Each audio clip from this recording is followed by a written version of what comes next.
All right, thank you, Simran, and good morning, everybody, and thank you for joining us both yesterday as well as today. This is our 12th year of the GRC Summit. I'm absolutely delighted to welcome the entire room and some who are still coming in. It's a real pleasure to see so many familiar as well as new faces. In the room, we have Kavita from Bank United, Michael from BCBS Michigan, Gaurav from Templeton. We have David from Donata Emirates, Daniel from Eli Lilly, Linda from Bank of Montreal, Todd from Kroger, Lisa from NCUA, Donna from Fitch Ratings, Arindam from Bank OZK, Karen from CIBC, Prabha from TCS, and many others. I would strongly encourage all of you, if you haven't already, to interact with these leaders, to both share your insights on how you're going about your journey, but also get theirs, if you haven't already done that. It's nothing like having nearly 200 people and GRC leaders in one place to really feel the power of connection. The power of connection is really the theme of our summit this year, and not surprisingly, it's really about the power to transform our risk programs and tie in interconnected risks.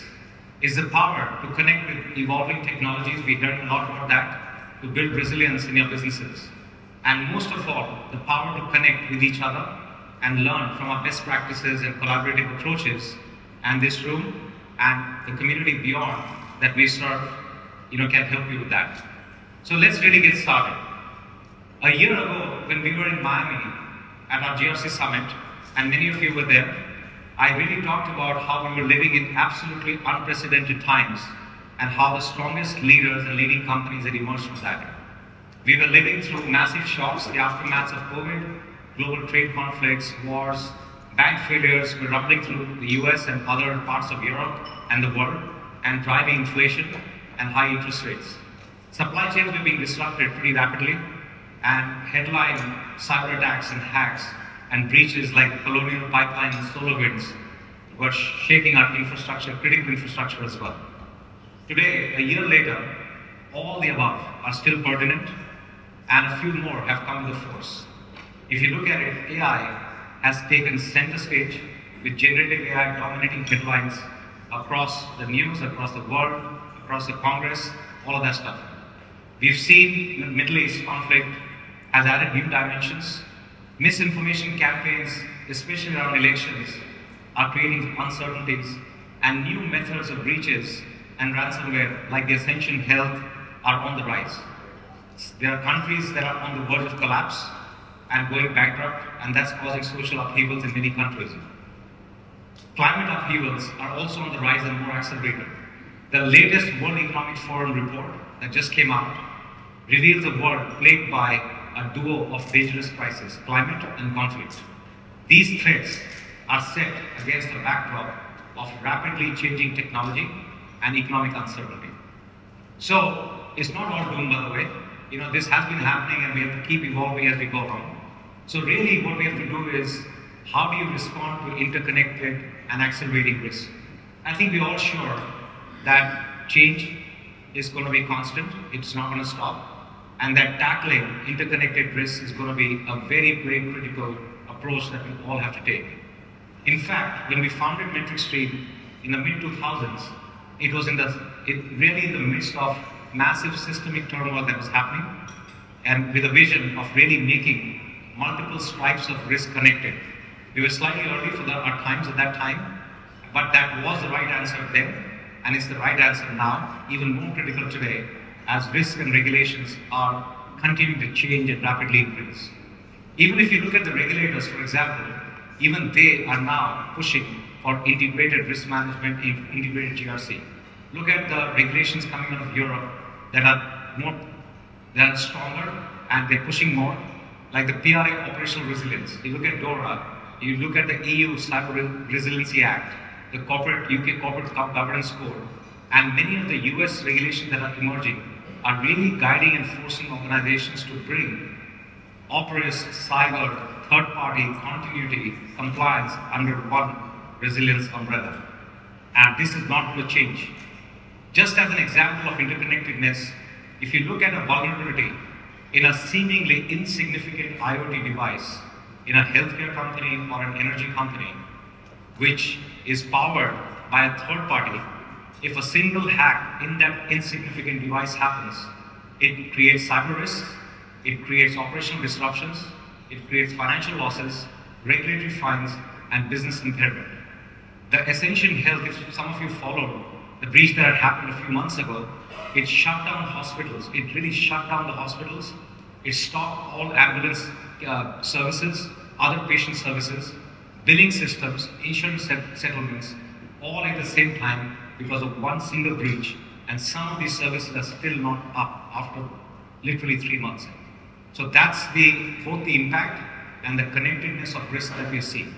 So it's really time for us to all get connected. As we now look into the future, imagine, and some of you are already doing it, but because I work with you, imagine bringing your risk and resilient functions under one integrated view. It's tough, but doable. That constantly gets updated, with both internal and external conditions changing.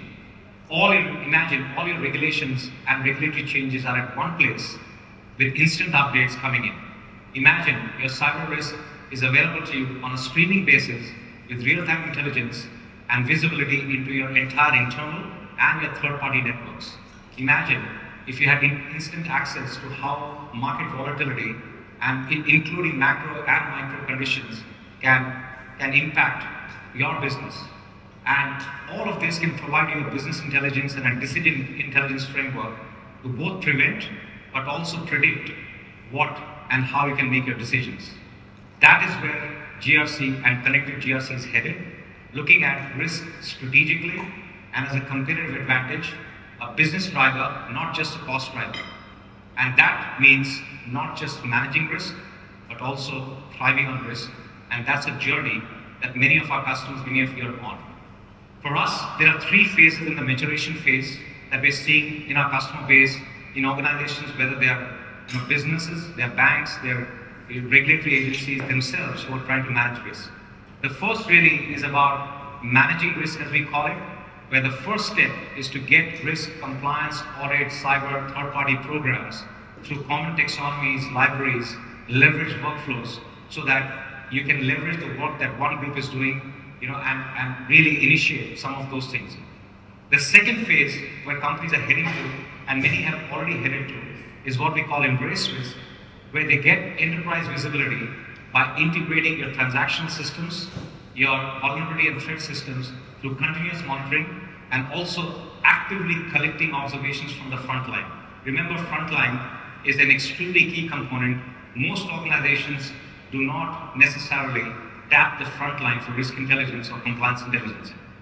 And the last one, where you start to mature, and about 10% I would say of our customer base and who we talk to are in that phase, where they're taking the first steps towards not just managing or embracing, but really using risk to influence the top line. How do you use risk as a lever to influence your top line?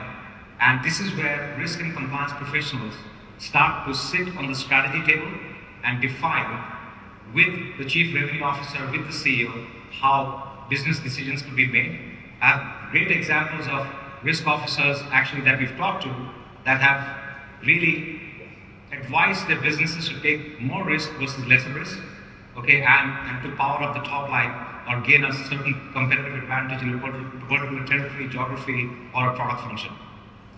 I've also had the privilege, and we all at MetricStream have the privilege of meeting and speaking with several hundred GRC executives around the world through the years, and what really keeps them up at night, and also what excites them. I'll just cover a few key trends across businesses, industries, geographies that we see dominating this year, and how our customers are rising to the challenge. So the first one really, and I've talked a little bit about this, is going from reactive to proactive. Reactive risk and compliance to proactive strategic risk and resilience. That's the first trend. The world of periodic risk assessments, annual audits, addressing risk in silos, looking at compliance and the checkbox exercise are giving way to the concept of resilience, which means you have to be proactive. Part of the reason, as I mentioned earlier, is also because the regulators have started to focus on this intensively. They are aiding in some ways the whole concept of integrated risk management and connected GRC. A couple of examples at the London Stock Exchange, which is one of the world's oldest stock exchanges and capital market solution provider. They had come to us a couple of years ago to strengthen their operational resilience framework, both guided by their internal board mandates, but also their regulatory requirements that was coming from the PRA and other agencies. Step one, their chief risk officer, they partnered with us to unify all areas of GRC. Whether it's risk, operational risk, their compliance program, policies, audit, third-party cyber. Second step, they applied the operational resilience framework to include their continuity programs so that they can see risks and react quickly in case of any business disruption. And just remember, London Stock Exchange is not just a stock exchange. They have massive businesses like Refinitiv, they've got capital market solutions, they've got insurance solutions, asset solutions, all of that. To tie that all in under one umbrella was a task in itself, and they've done a wonderful job with internal sponsorship. That's really resilience in action. Another example, in a very different world, I'll take is one of the largest global system integration and consulting firms, Infosys, more than 300,000 plus employees, managing 10,000 plus customer accounts, and 60,000 projects at any point in time. Each of this with a different set of risks: people risk, nutrition risk, strategic risk, project risk, all of that stuff. So they have used this whole framework to ensure that they can measure the impact of all these risks and how they tie to strategic performance goals. And it is no easy feat given the quantification of the entire process and the programs that they run. The result for them has been a truly comprehensive picture of risk that enables executive teams and their board to make confident decisions that drive revenue, performance, and growth. One last example here on this I would give is one of the global 25 firms, Glencore, that is focused on commodities, mining, and energy, and they are a $250 billion revenue company and operating in multiple geographies, very contentious geographies as well.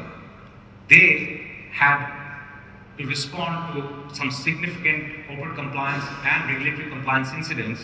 As part of that, they not only fixed it, but they embarked on an enterprise risk management journey, to take a more proactive approach that encompasses their risk, compliance, audit, safety requirements to cater to the United Nations requirements as well as a number of regulatory requirements. This is a cultural transformation for them, and by the time this is fully rolled out, they'll have all of their entire 85,000 employees globally that are frontline involved with the risk process on a proactive basis. That's the piece I was talking about earlier, the embrace risk, where you start to get your frontline involved with the risk process, not just the second or third line function. So that's the whole concept of going from proactive to reactive, if you will. The second big trend, and I'm picking one persona and one role here because we are seeing a significant kind of movement, is the changing role of the CISO. One of the major risks, as we all know, is cyber, data breaches, privacy, and this has majorly changed the role of the CISO that we are seeing. No longer is cyber a technical risk, it's a board level responsibility and business risk. As one example, the new SEC cybersecurity requirements and the NACD, which is the National Association of Corporate Directors, they are enforcing and guiding the boards to take direct accountability of cybersecurity. And that has resulted in cyber becoming one of the hottest boardroom topics. So what does it mean for CISOs?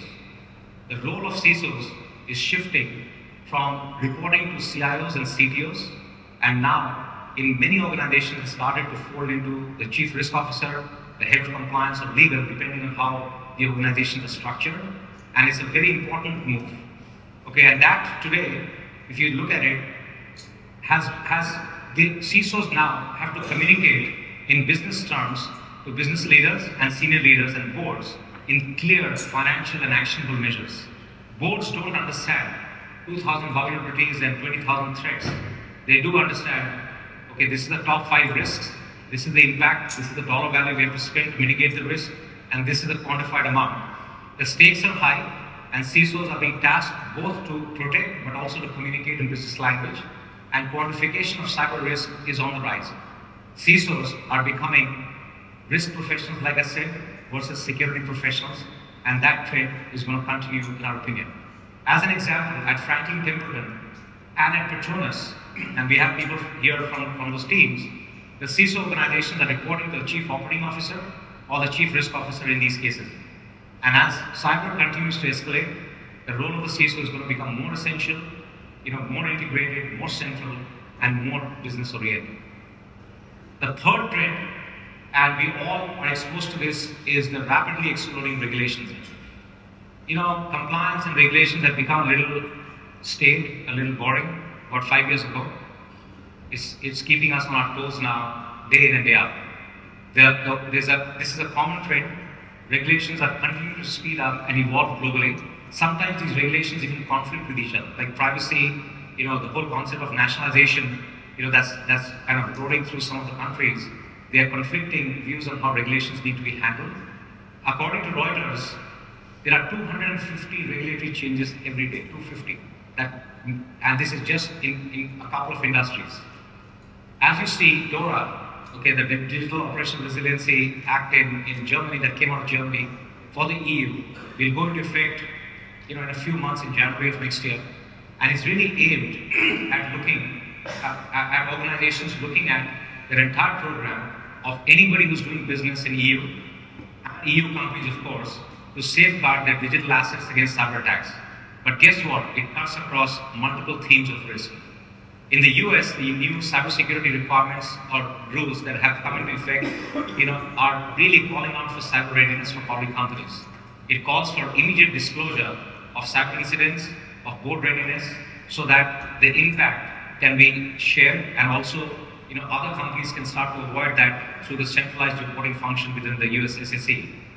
AI is a huge focus for regulators, and as we have seen in continuous congressional hearings that we are getting from the big players who are dealing with AI, that's going to continue. The EU AI Act is in full force now, trying to balance the whole risk of AI.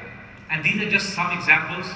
Every country, we travel to the Middle East, Asia Pacific, you go to even smaller countries that are just getting more and more governed, if you will. We are seeing the rise of regulatory pressure everywhere. One good thing is some of the regulators, we work with a lot of central banks, for example, they are also trying to tie innovation with regulations. The best example I can give you is the MAS. We just met with MAS a month ago, the Monetary Authority of Singapore. Remember, they're the central bank, the chief regulatory committee of the country, and they're also the chief innovation center. Their fintech event, they're sponsored and hosted by them, attracts 60,000 people from the world, is the largest fintech event in the world. Fantastic to see how regulators are interacting with businesses, not just fuel, but also regulate, both at the same time. So these are just some of the examples, like I've said. The fourth one is our favorite one, the fourth trend. It's really the joy and the pain of AI. AI. Is there any other conversation that's happening out there since generative AI, ChatGPT made its debut about a year and a half ago? And though AI isn't new, generative AI is a huge leap forward. And we've all seen the power of how AI can help us analyze large data sets, make decisions, write for us, paint for us, even make movies for us. Every industry is getting disrupted clearly. Now let's cover some fundamental points that we're hearing, from our customer base, from the analysts in the world of risk management. AI is not really about the hype and the cool things. It's really about the impact on top line, bottom line, human capital, and ethics of AI. We have the luxury of engaging hundreds of customers, experts, analysts, and there's a few things that are very, very critical. Some of them are here. Number one is really about data literacy and explainability. It's supremely important in your jobs and our jobs to ensure that we have data literacy, because it empowers individuals to understand and analyze with more accuracy. Without understanding data, the whole human augmentation does not work. The second piece, which is related, I've talked to a number of auditors and risk officers and posed the question at times that, do you think jobs will be replaced at scale? Some will be, but it's really not about replacing people. It's about augmenting people and processes. Human plus AI is the power equation.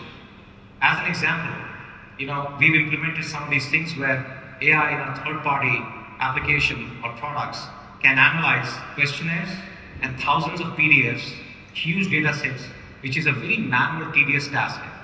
Now, risk analysts can spend their time either making decisions or pouring through thousands of pages and trying to identify that one piece that can cause and extrapolate the risk that is there. This is a giant productivity add.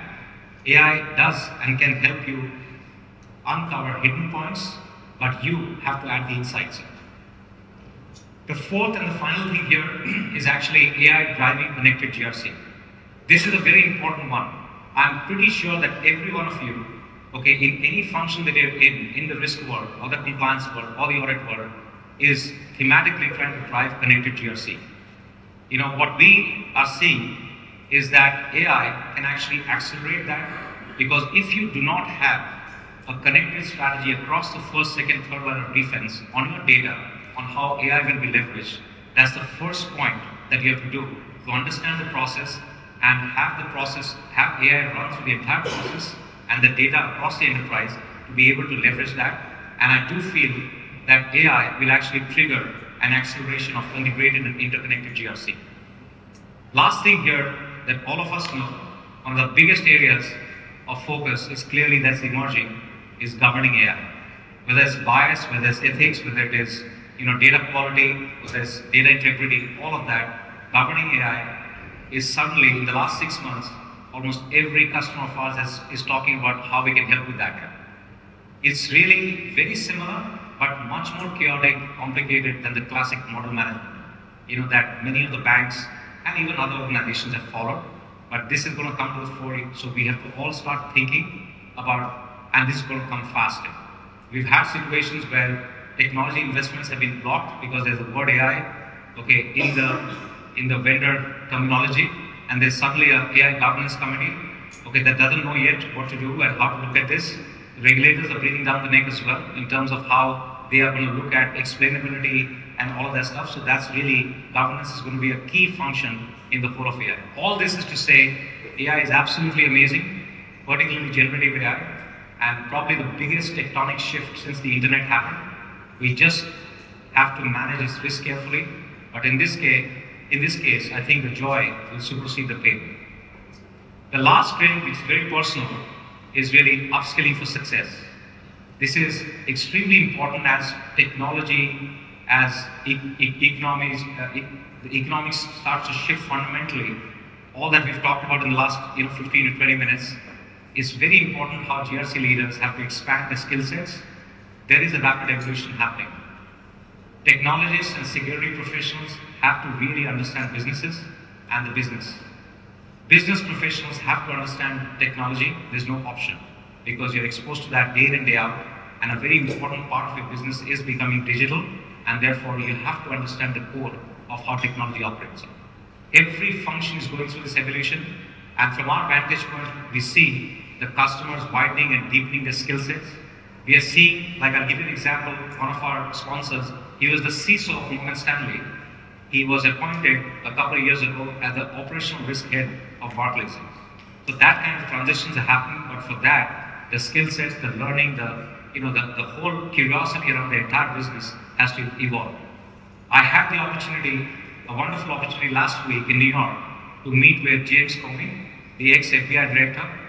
Okay, he was in a New York event full of bankers essentially, and GRC professionals in the bankers.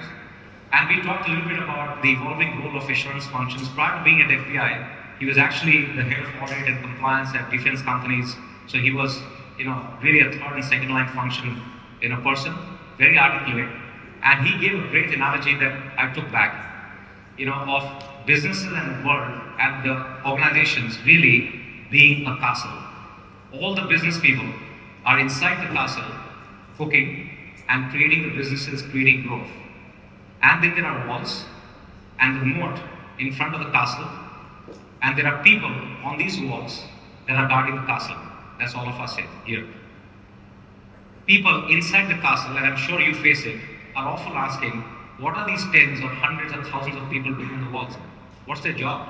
We are the ones who are creating business. And on the flip side, people on the walls are wondering what the people inside the castle are doing.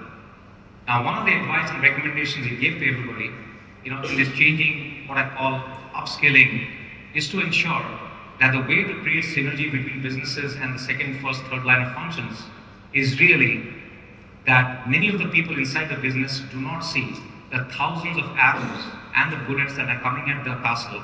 They don't know about it. So how do you bring the businesses to the walls and make them see at times how risk is being propagated around the organization, and sometimes, from within the organization, from far or near, how are these bullets coming? So make the attempt to bring these people to the walls, and for the people on the walls to go into the castle and see how the food is being cooked and how the business is being created. It's easy to say, not very easy to do, but that was a single recommendation, from him to how he has managed, even at FBI, how he was doing that to make people understand the risks, in the operating function. So there are big opportunities for professionals who are striving and want to go broad and deep. Just as GRC is becoming truly integrated, so are you and all of us as professionals have to become more integrated, and that's the upskilling. It's not a technical upskilling alone, it's also the collaboration upskilling, it's the curiosity about the business, and the curiosity about really understanding what we all have to do.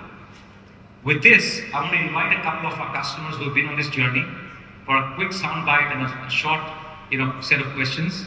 I'm going to first invite Arindam, who's sitting right here. He heads up risk at Bank OZK, one of the primary commercial banks in the US.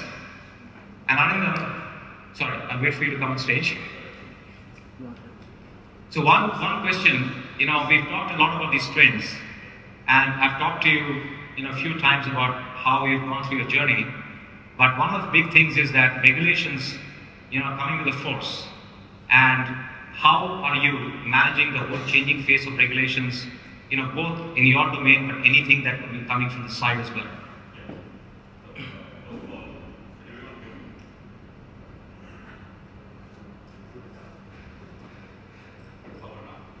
No?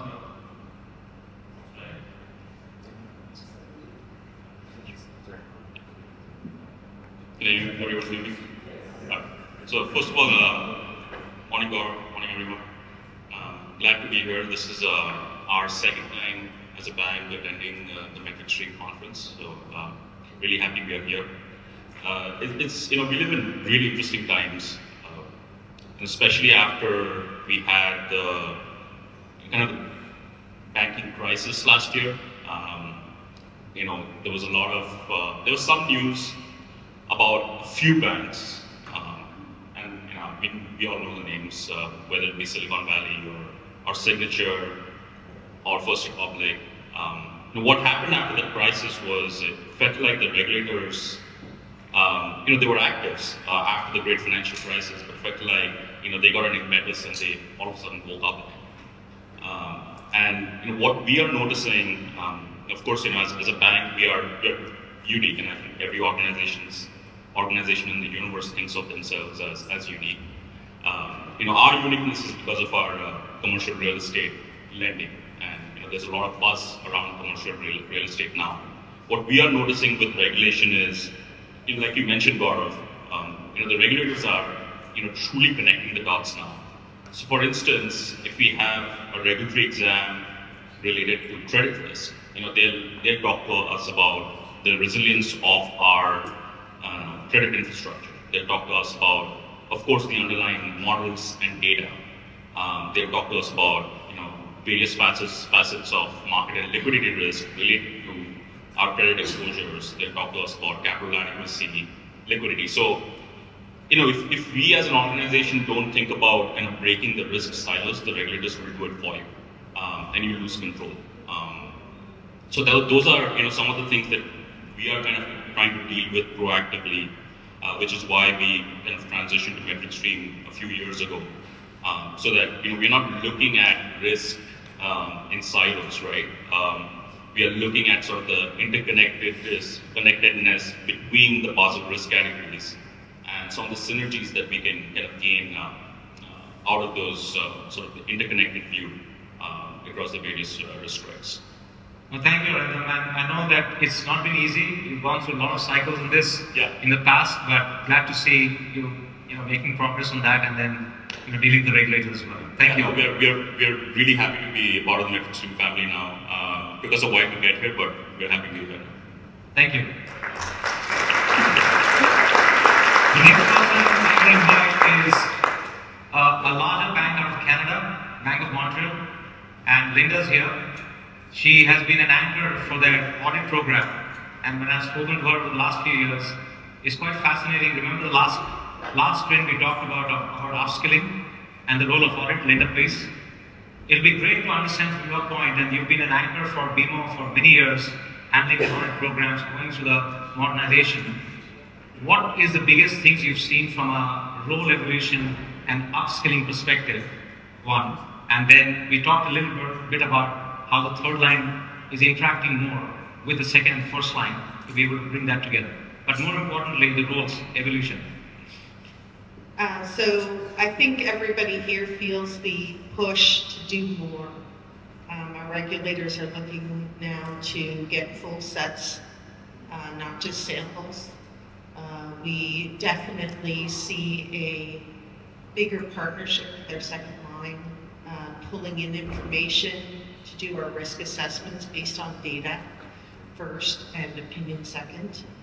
I think we definitely see a lot of training happening.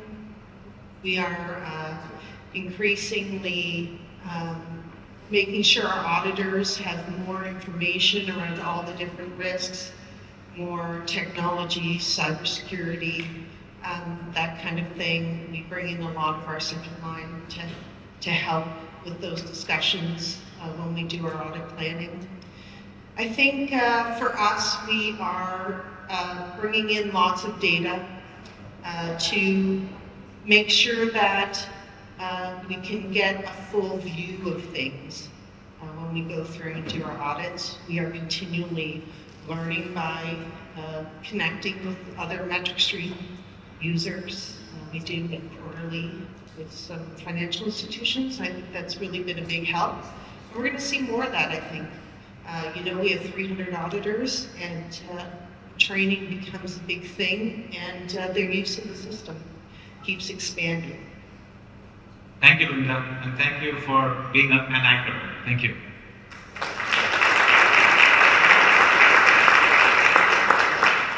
The third one, from a completely different industry, for who resilience is not about losing money, it could be about losing lives. David's story, who you'll hear, I think you'll hear from all three of them later, but David is the Chief Risk and Safety Officer of Denata, which is part of the Global Emirates Group, and they manage 140 plus airports, and they are the outsourced provider to a lot of other airlines except Emirates, apart from Emirates like British Airways, and they operate in real kind of conflicted geographies right now. I wanted David to just talk about resilience. The first topic we talked about, how are you looking at resilience just beyond risk and safety? Morning, everyone.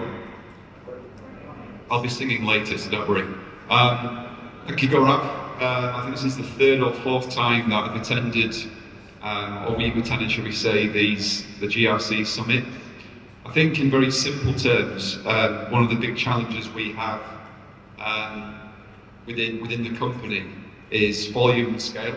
So Gaurav mentioned the number of airports that we operate from. So we're looking currently about 136 airports, 6 continents, and just a big organisation. And one of the challenges is getting a level of standardisation and consistency across the business. And what we've done in the last 6 to 12 months is introduce as part of our medium-term plan, which takes us out to 2027 and beyond. It's how we start to build resilience into the organisation. Beauty of that is it gives us standardised tools for our frontline employees to do things like risk assessments, threat assessments, and really have a standardised methodology. So we've got a standardised and consistent way of assessing risk across the business. Geopolitically, it is quite volatile, an understatement in our part of the world at the moment. But giving the frontline employees the tools to do that job through, as we call it, the Data Hub, is certainly a means to get to that next level and start to proactively address a lot of the threats that are out. And thank you, David. And he's not saying it, okay, because he's sensitive, but I'll tell you, they're really operating in geographies where threat to life every day. You're talking about, David is based out of the UAE, Dubai, which is their headquarters, but they're operating in pretty much every conflicted geography right now at airports, which means everything from BCP plans for evacuation, during a sudden burst of war or battle or other things, protecting airports from anti-terrorism activities. All of that stuff is part of their, what they do essentially. So it's fascinating. I have not had access to their BCP documents, but I'm pretty sure it will be fascinating to read that. Thank you, David. Thank you.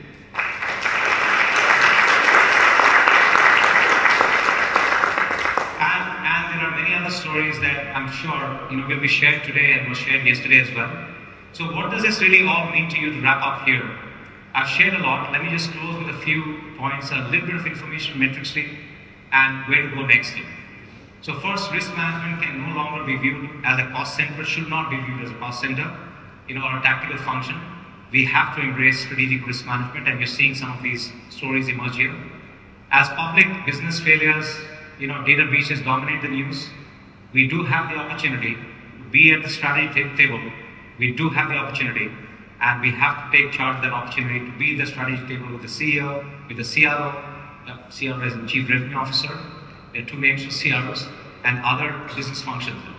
And really decide what risks you want to take and what risks you don't want to take based on not just the appetite, but a business judgment. You probably saw the story of Lloyds Bank recently, where it cut risk management jobs. It's the first I've heard. They cut risk management jobs in a bid to stay more competitive, because they said the traditional risk managers were too cautious and viewed as blockers and order preventers versus, no pun intended, risk takers. Is that what we really want to be? So to get to this, one of the important things is to have a program, and of course technology can aid you to be able to transform your entire program into a connected GRC program. For us, our product strategy is very simplistically centered on three things where the market is headed. And one is really about what we call cloud, continuous and cognitive. You've heard this probably from us.